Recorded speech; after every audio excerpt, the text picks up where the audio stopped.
Okay, I want to say, well, it was morning, but it's afternoon now. So let's say good afternoon. Good afternoon. Rebecca, how's it going? Good, good, good. First off, can I apologize for keeping calling you by your sister's name? Oh, no, it's fine. It's fine. Shout out to Lola, though. Shout out to Lola. Yeah. First, I want to thank you for your time, for coming down. Thank you for having me. Yeah, man. Let's kind of like start a bit from the beginning. So, your ethnicity. What's your background? So I'm Ghanaian British, but I was born and raised in Nigeria. How does that work out? So my dad was an expatriate. Okay.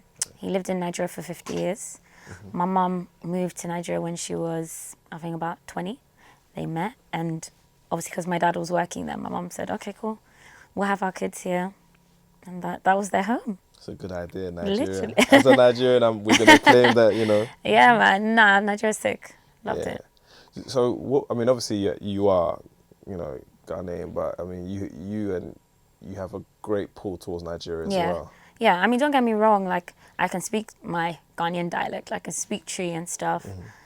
And, like, my cousins are Ghanaian, so I understand the culture a lot. But obviously, I was born in Nigeria, and I lived there most of my life. So do you speak Yoruba? No, I don't. I went to a British school, so... One of those ones. Literally. Well, which part of Nigeria were you staying in? Lagos. Lagos? Yeah. Okay. Yeah. You were one of the shuttle... Was there a shuttle camp in Lagos? Yeah, there was, but I wasn't a shell camp babe. Oh, okay. No. I was an Ikoyi babe. Okay. Oh, and I'm Nigerian, but I didn't grow up there. But what was life like for you growing up in Nigeria? Amazing. I think, like, I thank God for the experience every day because, like, I don't know, it's just morals, my way of thinking, who I am as a woman, like, how I treat people. I just boil it down to how I've been brought up and where I've been brought up. Yeah. So then, what brought you to the UK then? My dad retired, and then obviously I was going into uni or A levels at the time. My sisters were going into secondary school. Mom was going into primary. My dad was like, "I'm retiring," so to be honest, he didn't want me to pay international fees. He was like, "Do you know what? Let's come to England quick, and then you don't have to do international fees." So I was like, "Cool." Yeah. Hated it though. Was it a big cultural difference? It was massive cultural difference. It was a shock. Were you okay? So I don't know. Were you privileged in Nigeria? Yeah, I would say we were brought up very well. Like my dad did well. Yeah. And then obviously like converting lifestyle to the UK, it could be well, but like even the houses, they're not detached. You don't have your house girl, your house boy. There's no one laying your bed for you. You are washing your dishes yourself. It's mad. Yeah. It's it's insane. Yeah. So the music element, when does the music start come into prominence? Because you said that you went to university. Yeah. What were you going to study at uni? I actually studied public relations and communications. Okay. Yeah. So I, to be honest, I did the uni thing because I was the first child in an African household. It's like I didn't even have a choice. Mm-hmm. I just had to go to school. I had to be the eldest. Mm-hmm. I was going to go to uni or to school to study musical theatre, but my mum was like, "Fam, respect yourself." Yeah. So I just thought I'll pick anything that sounds business-like, and that's what I did. Is that okay? So, and here's something I look at. Does that affect how you see yourself or how you want to present yourself as an artist or as a brand? The fact that you have a bit of the understanding of the PRing and, comms background? I think it does. Like, I'm more understanding. Like, I have knowledge how maybe I should do certain things and how maybe I shouldn't. But then it's also very bad as well because sometimes it's like you overanalyze and that's the worst thing. Sometimes you just have to go with it. Mm-hmm. Like, so if a PR person is on my team and she may say something, I'm going to be like, I actually know that you should be doing something else. Yeah. So when does the music actually come to the forefront? Is it at uni, after uni? So actually, it kind of started in A levels. So I did a course, a musical theatre course. So I'm actually classically trained. Okay. I did that, and I thought maybe I'll go to school to do musical theatre. My dad was really like, if that's what you want to do, I'd rather you go and become a doctor or a lawyer, typical African stuff. Yeah. But if that's what you want to do, then fine. And I'm not going to lie, obviously I was young, you know, boyfriends. I was so unfocused. So kind of just let it slip away. Yeah. Then came back again in uni.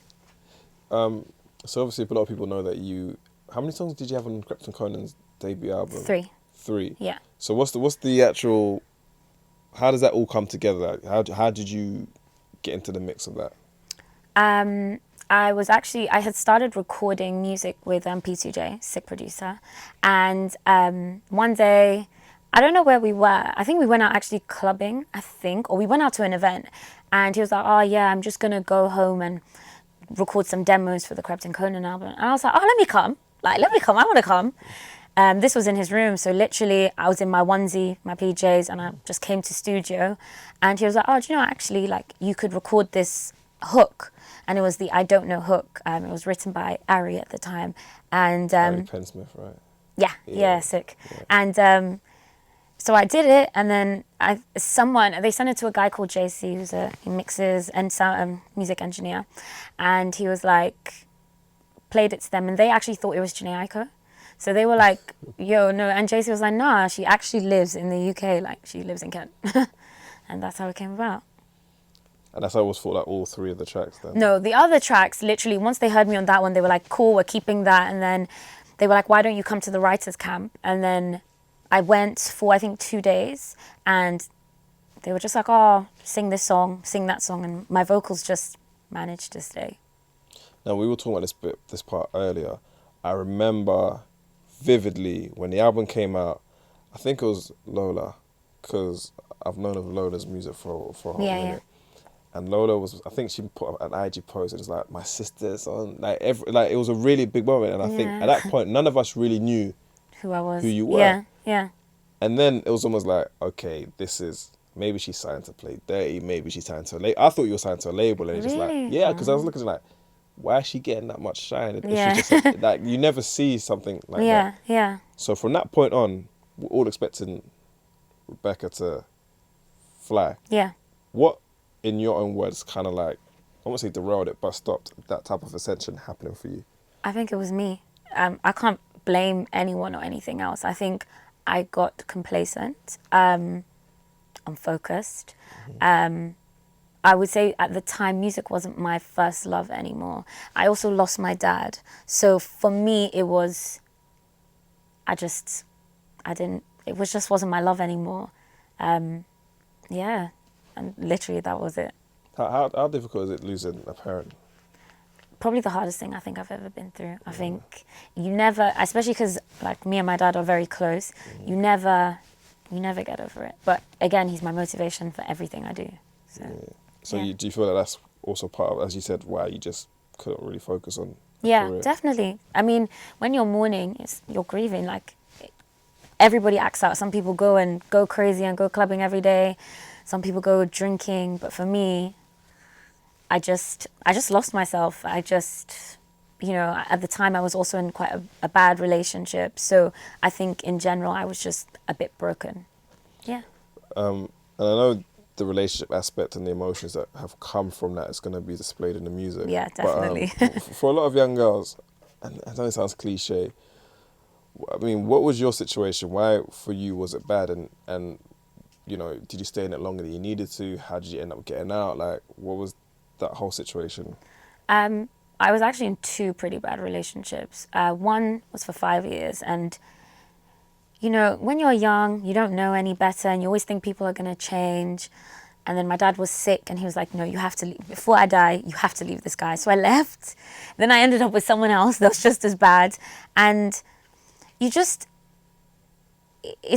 a cycle. And I think until you heal yourself, until you start loving yourself, I know it sounds so cliche, but literally until you start loving yourself and actually seeing your worth, you will always continue the cycle. You'll always date crappy guys, literally. That sounds so hard. Like, it's so hard. Like, especially when your dad almost saying like, literally, you have to leave. Yeah. Yeah. No, it was hard. 5 years, like I've only been in a relationship the longest, like 18 months. I don't know what 5 Christmases like with one woman or whatever. Boy, it's mad. Isn't it? But when it gets to that point, don't you think that, okay, you're going to have kids with this person, Yeah. you're going to get married to this person? Look, nah, like he had proposed, like I thought this was my husband, but when I think about it now, no, there were so many signs God was like, Becky, get out. But sometimes we believe what we want to believe, literally. Yeah. And you say you went from that into another situation. Literally. Because I didn't take the time out to kind of fix myself. Like, I didn't love myself. I didn't care. If I did, I would have been focused on music, focused on things that actually meant everything to me. I wasn't even close to my family at the time because I was more focused on the bad relationship than actually focusing on anything else. So, yeah. And also, not to compound it, but the music industry is not an easy industry to get into. No, not at all. What's that experience been for you thus far as a woman, so to speak? I'm quite lucky in the sense I've never really had a bad experience. Everyone that I've met or worked with has been so lovely. People have gone out of their way to help me, like Krept Konan. I mean, everyone, like my management, P2J, Ari, like all the producers I've worked with. So I've been quite lucky, but it's also very hard because when you're not popping and when the music isn't maybe where people thought it would be, you know, not that many people are coming to knock on your door to work with you or make beats for you. So it can be quite hard. Definitely. It's hard. I mean, I know you spoke about probably as the time we fell out of love for music, but in the last couple of years, has there been any moments where you felt like, this is just long, I don't want to do it? Honestly, I probably go through that. Like, if you ask my managers, I probably every 2 months, I'm like, nah, I'm done, I can't do it anymore.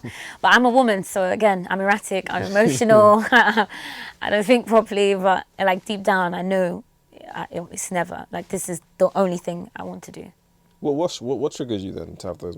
Is it Instagram? 'Cause I feel social media just play 100%.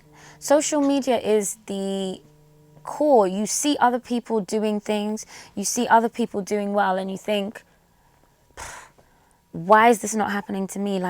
Am I not good enough? Is my music not sick enough? And you just have to realize that we're all different artists. We all bring different things to the table. Everybody's time is their own time, and my time will be my time. Yeah. I was actually saying to Frank before, I was like, the landscape for women in the music industry is kind of like set now. You have, maybe 4 artists. Everyone's like, these are the ones now. For you, obviously not comparing yourself to them, but do you look at it like that is where I need to be, or are you comfortable just building yourself organically away from what the mainstream thinks is success? I think I've had moments where I've wanted that mainstream success. I've wanted, everything else that probably most female artists want. But then I think now, with maturity, with wisdom, I think I just want to make good music, timeless music that people, all ages, all experiences can just listen to and just be like, I vibe with this. Even if it's just 10 people, then let it be 10 people. But I just want to make good music now. Being that you're the eldest and your sister's also a singer as well, was your whole family always singing or? Yeah, actually my dad was a singer. I can't remember who he sang with, but I remember he always used to say the guy was famous. He made an album, and because he had stage fright, he was basically didn't do anything about it. So I think that's why he pushed us a lot with music. My youngest sister, she taught herself how to play the guitar. She actually sounds like the female version of Ed Sheeran. I think out of all of us, she's probably the sickest. Is she doing music? She started writing, and she just graduated from uni this year, or she's graduating. So, yeah, I think she's definitely going to start putting out stuff. Have you guys all recorded together? Never. She's actually written a song for me before. We've had some sessions, but we've never recorded together. I think that's my mum's dream. She says she wants us to do a gospel album. Yeah. So, I know you've all got your own individual situations, but why has that not happened yet, that we just had a track of all of the sisters? I think because obviously my sister is back and forth from Nigeria. The youngest has been in uni.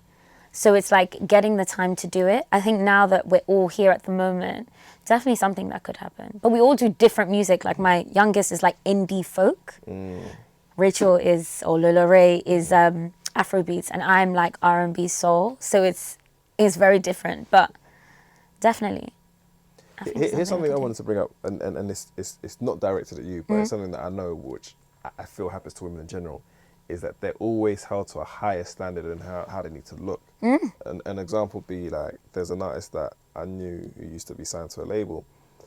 She wasn't overweight at all. Like, she was healthy, probably even like a size 8. Her label was saying she was fat. Wow. You know, for you as a woman, do you ever feel like, I won't say is it body dysmorphia? I don't know, do you ever feel like pressure about how you have to be seen when you're from 100%. Like, I'm not gonna lie, I am always on some sort of diet. Like, generally now, I just want to be fit. I want to be healthy. I want to feel good about myself. That's why I've got a personal trainer and I'm gymming. But in terms of like, yeah, it's unfortunate. It's all social media. But when you go on social media, it's like it just makes you feel like I need to look a certain way. So yeah, I mean, sometimes in music, people have said to me, Becky, you need to lose a bit of weight, or you should maybe look like this. But luckily, in 2018, people don't look the same. There are big women making music. There are skinny girls making music. There are normal girls. I think people just want people that are real. Yeah. And I feel like if you look like a real woman, you act like a real woman, people will just love you. But when you say that, the social media element, like, the crazy thing is that we're adults. So I imagine what it's like for kids who haven't known anything but the internet. Yeah. Finished. And when you say, like, you know, you're going to bring that raw element to the music, what do you feel you actually have to offer in terms of, like, some of the concepts we'll be getting on your future EP? I think mine is just about truth. Like, everything that's on my EP is actually something I've been through. Like, every song is actually an experience. It's, for me, music is therapy. I know that sounds a bit cliche, but it really has been like therapy. So every time I would go through a breakup or me and my ex would argue, I'd go and write a song. And most of those songs are now what have formed my EP. So I think it's if people want to understand truth, my truth, and understand where I've come from in terms of heartbreak and maybe certain situations I've gone through, then I think they'll enjoy it. That therapy angle, like, we've had a lot of, I guess what Mental Health Week was a couple of weeks ago. Yeah. And a lot of people talk about they deal with depression or, I don't know, anxiety. Do you feel like you've ever been in that space where... 100%. I think, to be honest, a lot of people have, but they don't know it or they don't admit it. And I think before, I never used to admit it to myself. Again, I'm like African. So if I go to my mom and say, Mom, I'm depressed, she's going to be like, what's depression? Get up and go. But yeah, like, I think when my dad died, I think up to now, I'm still dealing with grief, and apparently it's a form of depression. So, you know, I've seen a therapist. I'm proud of it, I think. You have? Yeah, I have, yeah. That's amazing. Yeah. Sometimes you need to talk to someone that doesn't even know who you are. Are you still doing therapy, or is it something that you just on and off? I go once in a while, so grief counselling. I have said that I want to go more often. But yeah, it's something that I'm continuously doing, because I think as well with music, I think you need to talk to someone that doesn't get it, because there's so much pressure, especially like now, like my single's coming out and hopefully my EP's coming out.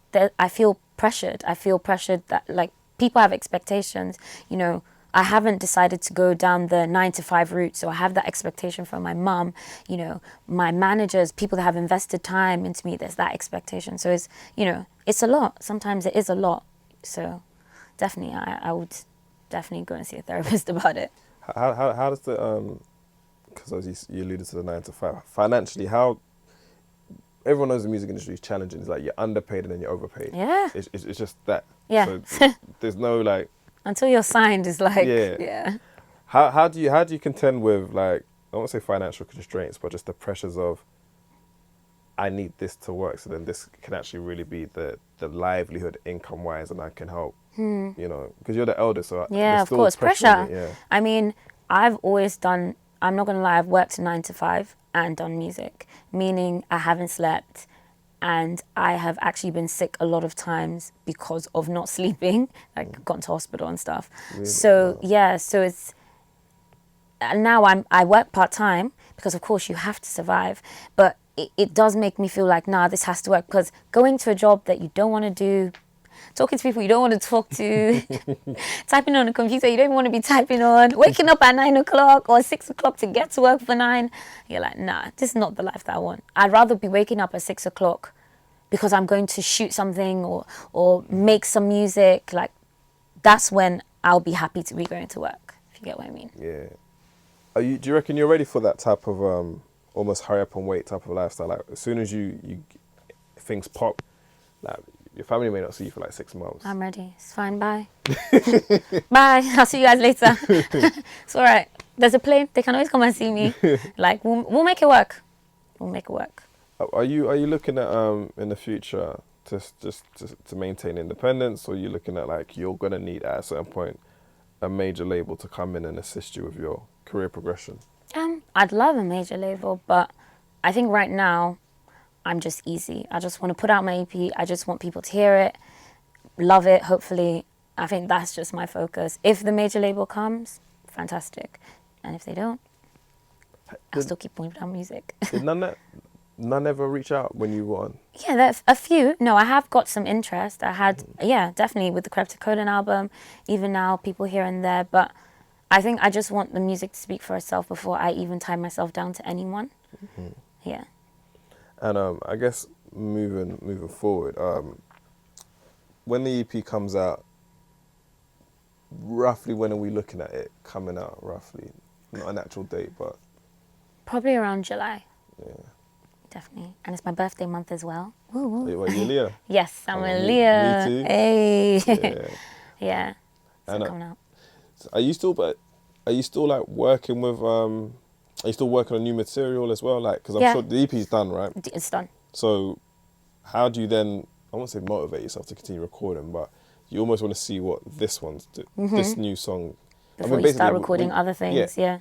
But if you have a song that you feel is better than what's on the EP, what are you gonna? Nah, the EP is set now. I mean, we have, trust me, there's been moments where like, oh my God, should this song go on it? Maybe that song should go on it. But I think now it's set, and I think that I still have great music. Like, I still have great music in my library that will be coming out, just not on this project. Mm-hmm. It's just not right for right now. Yeah. Shows. Okay. How's that looking? Are you gonna be doing any launches? Like, because I think people, one thing I feel about in terms of your case is that I didn't really. It's like I heard, but I didn't see. Mm-hmm. I didn't see where I can see you. Mm-hmm. And I know you've got like a new video coming out soon. But yeah. Are we gonna be trying to get you out there more in front of the people? Definitely. I think most people have said that they love seeing me live because I have stage fright, so I'm quite like shy, so people think it's really sweet. So I do get actually a lot of my fan base from shows that I've done before. So definitely going to be performing more. Yeah, this year, next year, definitely, 100%. Do you know what? Because I was saying this to Frank outside. I was like, when I first saw you perform or anything on YouTube was when you did the song with Wretch, Devlin, I forgot what it was called. And Swiss was, yeah. Helpless. Yeah, Helpless. Such a great. But like now, you had the cat, but it's like you seem quite. To me, it seemed like you seem quite. I'm not gonna lie, that wasn't me. That was my voice, but it wasn't me. Everybody's like, who's that Asian girl in the video? I'm like, wasn't me. No, not the girl. I'm talking about when you did the Not For The Radio. That wasn't me. That girl wasn't you? No. Not really? Me. Okay. Actually, it was my friend sitting in for me because I had to be at work. I couldn't get the day off. Yeah. Oh, wow. Yeah, but it was my voice, so I had vocaled it already. Because I was thinking like the way that it sounded, the record, it sounded different. Yeah, I had already gone and vocaled it. I just needed someone to sit in the interview for me. That's why she's wearing a hat and like this. Oh, yeah. Right. Well, yeah, well, we could look back at that now. Man. No, loads of people noticed it. Like, I got loads of DMs at the time. There were comments underneath. I was just like, let me clear this up, guys. It's my friends. Since everybody's so, like, fussed, people would comment underneath my picture saying, that wasn't you. I was like, I know. Yeah. And I walked in the I was like, yo, when I saw her, she was like timid, like she didn't want to. No, I'm timid anyway, but yeah, not that much. Yeah. That's an ingenious idea. Like, you get your my stunt double. Your stunt double. Yeah, but away from music, like, because one thing I feel I've learned for myself, just being in and around the music industry, is I've learned one that I've forgotten my hobbies. Okay. At a point, I'm like, yo, like, what do I enjoy doing? Yeah. Like, because it becomes so consuming. Like, you're trying to get somewhere. Of course, yeah. So what are the kind of hobbies that you have? What do you try and do to unwind and relax away from music? Read. I'm a massive reader. Like, I own like 3,000 books. I love to read. No, I collect books, and I just love a book. And I love to cook. Everybody that follows me on Snapchat, I'm always doing Chef Rebecca. Yeah. Obviously, I like to turn up as well. Don't get me wrong. I've seen. Yeah. Sometimes you need to just unwind a bit, turn up. Are you one of those? Okay, this is gonna sound a bit gender specific, but I feel women read books much quicker than men. Yeah. Like, I've given my friend, it was the Steve Harvey thing, like a man book. Oh yeah, I read that in 2 days. I gave her that book, and I gave her another one. What's that woman? Anyway, I gave her the Steve Harvey book. In 3 days, it was done. I was like. You read it in the bath, you read it on the toilet, you read it on the train, you read it... Once I'm in a book, I don't really have a life till I'm done with the book. So more times I'll ignore my phone. Like, I'll even be at work or something typing, but my head's like reading the book, Yeah. Do you have like a specific type of book? What type of books do you really like? I'm quite easy with books. I mean, I don't like my dad was, what's the name? Stephen King. My dad was a massive, like, that kind of horror type. Yeah. I'm not a fan of that, but, I really like a lady called Martina Cole. So, like, UK crime, that's kind of what she writes about, like, the underworld of the UK. Obviously, I'm a massive Harry Potter fan. Like, I've read each book 3 times. It's quite pathetic. Hunger Games, like, I love, like, adventure, like, fantasy, but then I love, like, that factual stuff. So I don't know if you've ever heard of a book called Cupcake. I think Cupcake. No. About a woman in America. It's actually a true story where she was like abused by her family. Like, I love stuff like that because I like to understand what other people are going through as well. Yeah. And then finally, what would you say to the people who have doubted you, and how have you also had to deal with that, or rejection? What would I say? I'm coming. Rejection. So everyone that knows me knows I cannot deal with rejection. Like, rejection is my fear in life. But I think in music, you can't be afraid of rejection. Like, now I have no shame. I will ask someone to upload my video. I will go and beg you to, hey, can you check out my song, please? Because that's a listener. That's someone that's gonna feel me. That's someone potentially that's another fan. Someone that's gonna post my song. So I think you have to kind of just tell yourself that, and my managers tell me this all the time because they know rejection is my fear. They're just like, look, all people can say is no. Literally. And I can see my manager going, yes, yes. But yeah. Nah, it's good, man. It's good to sit down with you because, again, I think a lot of people don't fully understand a bit of your journey. Yeah. And even for me, like, it's been insightful to know because just even the thing about the therapy, the heartbreak, the bereavement, that's a lot to carry and still try and chase a dream. Yeah. Like it is. That's a heavy load to. Very. Okay. The last thing I was going to say, like, how you referenced God a few times. How important is your faith or your religion, or just to try and navigate you through these difficult moments that you have? I'm not going to sit here and say I'm like the biggest Christian on earth, but I think Christianity is very important to me. I think without God, nothing is possible. I've grown up a Christian. I go to church. I go to Hillsongs. Which one do you? Bermondsey. Okay, I got it. Yeah, but for me, I just feel like faith is important. It doesn't matter what you believe in, Muslim, Buddhist, Hindu. Just having faith, having something you believe in, something that gives you that motivation to wake up in the morning and face each day. And for me, that's what God is to me. Like, He is my motivation. So, yeah. That's sick, man. Rebecca, man, it's been such an insightful conversation. Thank you. Thank So you is for there any having last me. words you want to like let the people know in case there's anything I've missed out? Nah, you've covered everything. All right, let me Very just go detailed, very detailed interview. Yeah. Yeah. Oh, one last thing. Again. Do you do vocal training? I've done it in the past, but Yeah. I'm not gonna lie, not for a long time. But I want to do it again because I think just to perfect your craft. The reason I ask that is because, and this is I've been around singers and they told me that you sing. Maybe I'm wrong, so please correct me. You sing from 3 places. Is it your stomach? Yeah, diaphragm. Chest. Oh yeah, head, Head. chest, stomach, and diaphragm. Yeah, basically head voice, chest voice, stomach / diaphragm. What does that mean? Head voice is like hitting. I can't even explain it, but if I had played you something, you'd be like, okay, that's a head voice. Like usually, like when something's from your gut, like see Jennifer Hudson, like she sings from her gut. Like Kelly Price, those are like guts. Jill Scott. Yeah, do you get it? But like someone like Jhené Aiko, very soft, very like airy vocals, that chest and head voice. Yeah. Okay. All right. So when you're singing, do you know what you're singing in, or is it just? I go between, well, once in a while you'll maybe hear me go for my stomach, which is rare, but it's normally chest and head because my tone is quite. I'm all about tone, so my tone is very soft. See how I learn. See how I'm trying Learning something new. But no, listen, I really appreciate your time. Thank you for and having Thank you for your me. patience. Thank you. All right, take care. Thank you. Thank you.